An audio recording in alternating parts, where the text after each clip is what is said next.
when it's in the course of employment. Okay. Okay, I don't know what's wrong. I told you I'm really bad with these things.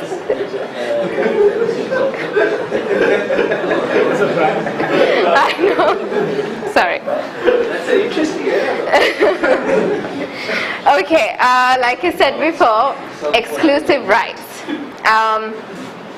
My three copyright holders here, these are the rights you have.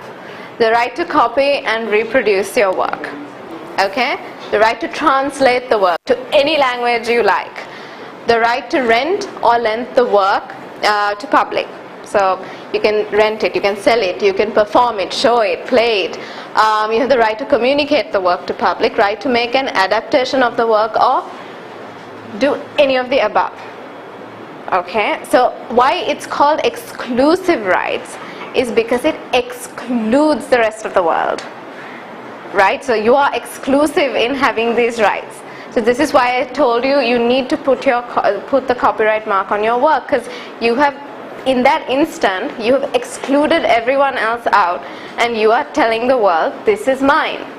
So you see how that becomes so, it's just a tiny little squiggle, you know, but still it provides you with all these rights.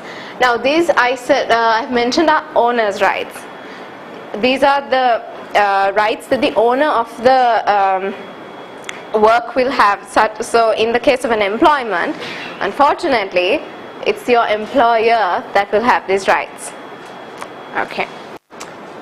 As moral rights. Moral rights are not legal as such, but things that you should do in order for it to be moral. You know, it's a moralistic thing to do. So right of attribution. Right of attribution is where, say you use an image, right? I did this. This is my right of attribution. Okay, here. I placed my source here. That is the right of attribution because I attributed the work. I said, it's not mine, it's theirs. Right? And with any image you take it off, whether it says this image can't be used or can be used, you have to provide the attribution to the pictures, right? And the right of integrity, so that you make sure your work is not used for things you don't want it to be used for, like derogatory work, right? You don't want it used for that, so you have the right for it not to be used that way. False attribution. Things like, there was a video on YouTube for the famous Katy Perry song, California Girls, right? There was a parody for it. And the thing is, every time we saw it, there was her name appeared next to it with the original video. So the thing is, people kept thinking okay, we knew it was a parody, but people generally link that to her name. So we are giving her false attribution, right? So you have the right to not want false attribution to be given to your work. Then the right to privacy of certain photographs. So if you are a photographer and you don't want your photographs published in public forums, then you have that right also. That again, as long as you're not under an employment contract. Okay. Duration, I'm going to run through this a little fast, but duration of rights. Also, the moment you write something and blog about it, or just write it on a book, it's your rights last for your entire lifetime and 70 years after that. Right? So after you die, it's still protected. Okay? It's 70 years after. So after that, it falls into public domain. Public domain is where anyone can use it for any purpose from there on, because the copyright has now finished and it's free work. Then for joint authorship, for this, copyright protection will last for the lifetime of the last surviving author, and 70 years from the time the last author dies. So yeah, collective and audiovisual work. So this video that we're taking today will last for 70 years from first publishing. So in case, because you really need to protect your rights if you publish it. Otherwise, if it's sitting at home doing nothing, then you don't really need it. And anonymous or work under a pseudonym. So where you have a right as a copyright holder to not use your name and use a pseudonym. That's completely alright. Your work will still be protected. If you want to remain anonymous, sure, you can still do that. But the way you can protect it is if you are found out or you divulge your name. If you use a pseudonym, then under the pseudonym you can still hold protection. But if you're anonymous, from the date you first publish your work, it will be 70 years. If within that time you are found out as to who you are and you're not anonymous anymore, then the first rule applies. Okay. Then the public domain I was talking about. Works not covered by intellectual property rights at all. So if you don't have this and you haven't said that you're going to use it, this is public domain. Anyone can use it. Okay. Works where intellectual property rights have expired. So like I told you before, after the 70 years and everything has passed, then it's public domain. Then works of which intellectual property rights are forfeited. Just going back to the second one, can you give me an example of what works you think might fall under this category? What? Shakespeare, Beethoven, all their works public domain. You can play it whenever you want. You can buy how many CDs you want, from 200 rupees to 5,000 rupees if you like. It's public domain. He's not, obviously there's no one to fight for him or say that my rights are being violated, because they can't be violated because they're in the public domain.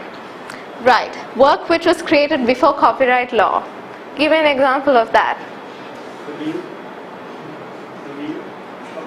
Yeah, okay. No, but it's patented. What? It wouldn't fall under copyright. It's not an idea. Patent. Okay, so it still exists. But copyright, the difference between, I think we best let Anudi explain. No, that's fine. That's good.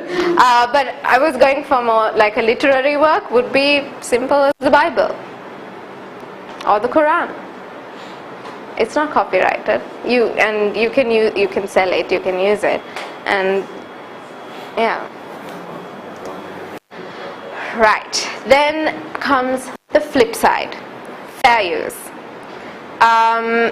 Is your let's say when you go on line and you use something for the sake of commenting or criticizing, where you quoted something, is it copyrighted? No. As in it is, but can you be sued for using it? No, you can't be, because you're using it for the sake of criticizing it or for the sake of commenting it. The person who wrote it might not, the author of the work might not like what you're saying, but still they can't sue you over the fact that you quoted it or you've used it, right? For the sake of criticizing, for commenting, for news reporting. I mean, every day we see things where people have quoted and they report the news based on an incident or an article or something that has happened. So you can't say that the work that they take the news reporting from is a violation of somebody's copyright or intellectual property rights, because it's used for fair use. Generally, where you inform the public of certain things, you are not violating copyright. Okay. And teaching in classrooms, we've all photocopied notes and photocopied books from published authors, and that is also not a violation of copyright. That's fair use.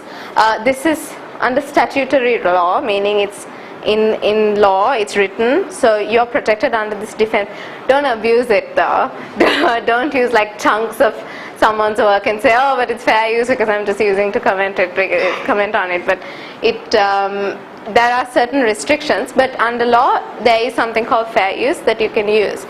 And non-commercial research and for scholarship purposes, if you do research based on published works, it falls under fair use. Here it just says you can fair use, you won't be penalized if it's used only for a limited time, for a limited audience. Now I can use someone's published work here for this purpose, and I'm not going to get sued because it's just for your FYI, you know. Okay, limited material protects commercial value of work. If I'm using someone's book here and I'm saying, I'm telling you about it, it's not that I'm going to deprive them of any commercial benefit. They're not going to lose out on money because I'm not selling it to you. I'm just telling you about it. Okay, and like I said, for critique, education or satire, so like parodies, you can use it, you won't be violating any rights. Okay, famous case. This was a very recent case. Have you all seen this? Yeah, this was used in the campaign. Right. This came first, the photograph. It was taken by